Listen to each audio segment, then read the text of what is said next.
Guys, ഇന്നത്തെ വീഡിയോയ്ക്ക് ഒരു പ്രത്യേകതയുണ്ട്. നമ്മളിന്ന് ബെൽജിയം ബീഫിൽ എങ്ങനെ പ്രിപ്പയർ ചെയ്യുന്നു എന്ന് കൂടി കാണാൻ പോവാം. ഫസ്റ്റ് നമ്മൾ ആക്ടർ മെഷീനിലോട്ട് ഡ്രോപ്പ് ചെയ്യണം. അപ്പോൾ ക്വാണ്ടിറ്റി അനുസരിച്ച് ഡ്രോപ്പ് ചെയ്യുന്നത്. ഇപ്പോൾ ഒരു കിസ്കേറ്റ് ആണെങ്കിൽ ഹാഫ് വരത്തുള്ളൂ.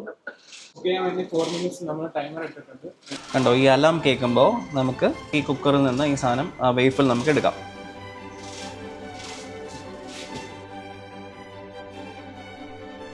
നമ്മൾ ബീഫിൽ ഹാർഡ് ആക്കാൻ വേണ്ടിയിട്ടാണ് നമ്മളിങ്ങനെ ചെയ്യുന്നത്.